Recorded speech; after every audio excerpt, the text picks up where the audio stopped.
morning, dear student.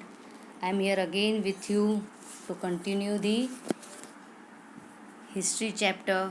Myself, Chaitali Thakkar, your SS teacher. In our last video, I have completed the civics first chapter. So now we will continue with chapter 1, where, when, and how. It's my request to you that whenever I am reading, you point out your finger on the line where reading is going on, which will help you to understand clearly and which will surely improve your reading skill. The medieval period extent. The medieval period in the India began from the 18th century and continued till the 18th century. During this phase of Indian history, the numerous changes took place in the Indian subcontinent. Since the medieval period spread across many centuries, it was divided into two phases, the early medieval period and the late medieval period. We are going to learn about the medieval period, which begins from 8th century and which ended in the 18th century. You all know that now we are living in 21st century. So we are going to study about the medieval period, which is divided into two phases, that is early medieval period and the late medieval period. The early medieval period lasted till the 13th century and covered the histories of Palas, Pratiharas, Cholas and Rajputs. मतलब कि early medieval period जो है वो 8th century से शुरू होता है और वो पूरा होता है 13th सेंचुरी पर. इसमें जो बताया है कि जो पालास, प्रतिहारास, चोलास और राजपूत है वो राज करते थे, वो उनका राज कैसा होता था उसकी इन्फॉर्मेशन दी गई हुई है. और late medieval phases begins from the 13th century and last till the 18th century. The late medieval phases cover the history from Delhi Sultanate and continues till the decline of Mughals.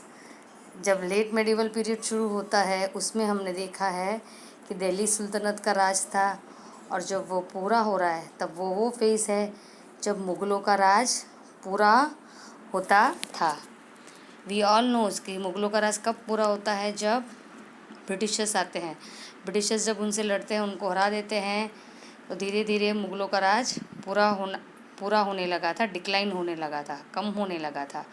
और ये time है 13th century से लेके 18th century के बीच में, that is late medieval phase. Now we are on second page. Different names for India. On 18 September 1949, the Constitution of Assembly laid down the Article 1, sub number 1 of the Indian Constitution that stated India, that is Bharat, shall be the union of states. This implies that the Constitution of India equates India to mean Bharat. जब हमारा constitution बना था 18 सितंबर 1949 के दिन, first article first में India को भारत भी कहा गया है. भारत यानी यूनियन स्टेट्स का वो यूनियन जिसको भारत भी कहा गया है. दिस शोज़ दैट हमारी कॉन्स्टिट्यूशन में भी इंडिया का दूसरा नाम भारत है, वो इन्वॉल्व किया गया है. It is believed that name Bharat was derived from the name of legendary king Bharata, who was the son of King Dushyant and Shakuntala and was the ancestors of Kauravas and Pandavas. Ancestors मतलब पूर्वज, दादा परदादा, इसे कहते हैं ancestors. ऐसा माना जाता है कि भारत इंडिया का नाम इसलिए पड़ा है किंग भारत, राजा भारता के नाम पर, जो दुष्यंत और शकुंतला का पुत्र था, और वो कौरवास और पांडवास के एंसिस्टर्स भी थे, मतलब दादा परदादा. एंसिस्टर्स यानी just now I told you. India is also referred to Hindustan. However this is mostly done in the historical context. The name Hindustan was derived from a Persian term Hindu. The word Hindu is Persian for Sindhu, the name of Indus River in Sanskrit. Thus, Hindustan referred to the land that lay beyond the Indus. India को हिंदुस्तान भी कहा जाता है।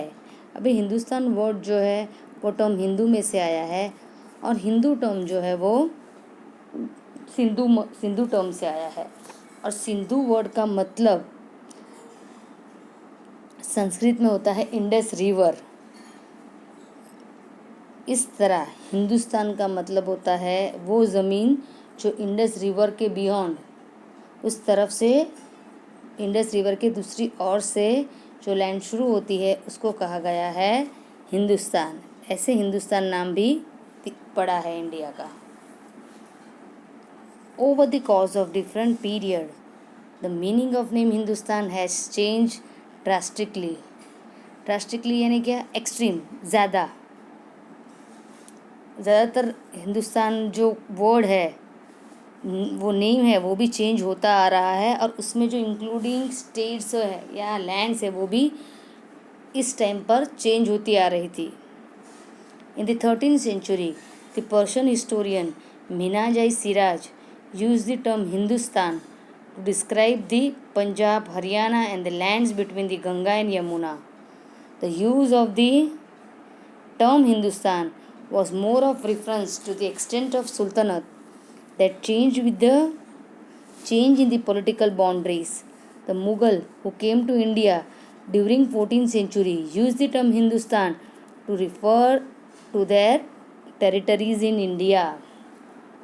Hindustan word उस समय के जो राजा राज करते थे उन्होंने अपनी तरह से उसको डिस्क्राइब किया हुआ था। जैसे कि जब पर्शियन हिस्टोरियन मिनाई सिराज का राज चलता था तब उसने हिंदुस्तान में पंजाब, हरियाणा और गंगा यमुना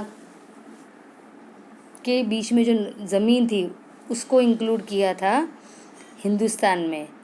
धीरे धीरे जब मुग़लों का राज हुआ तब मुग़लों ने ये नाम उनको दिया जहाँ जहाँ उनका राज, उनका यानी मुग़लों का राज था, तो उन्होंने उन टेरिटरीज़ को जो उनके अंडर, मुग़लों के अंडर था, उसको हिंदुस्तान नाम दिया।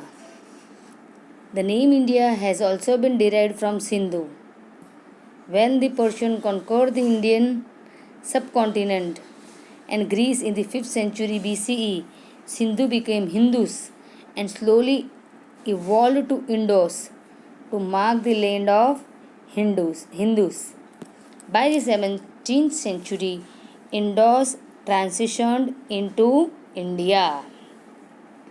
जैसे अभी हमने पढ़ा यहाँ पर 2 पैराग्राफ पहले कि कैसे संस्कृत वर्ड से सिंधु से नाम पड़ा था, तो सिंधु नाम इस वर्ड से नेम इंडिया जो है वो सिंधु वर्ड से डिराइव किया गया नाम है।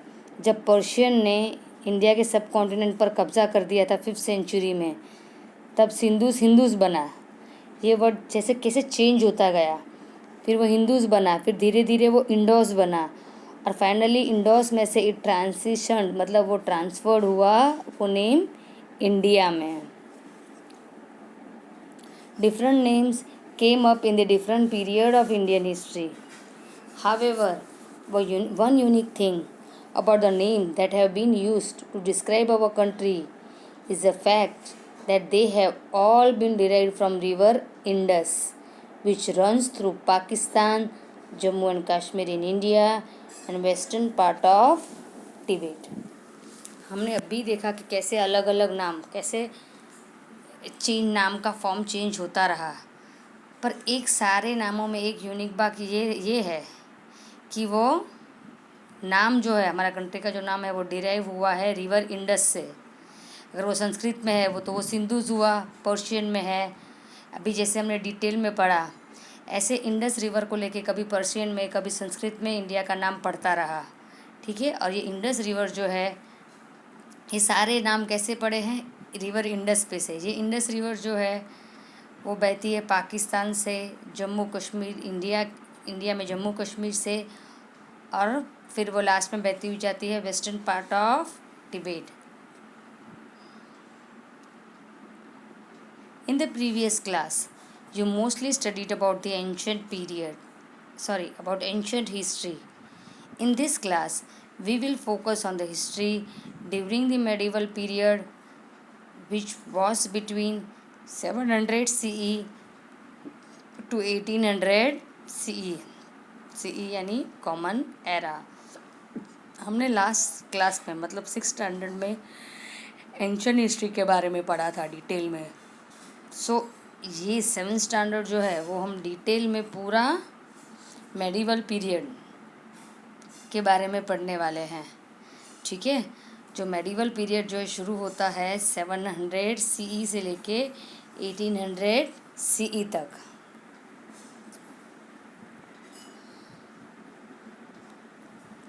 So I have completed the second page. I'm stopping this video over here. It's your homework to read these 2 pages which I have taught you carefully and improve your reading skill. Till then, take care. Bye.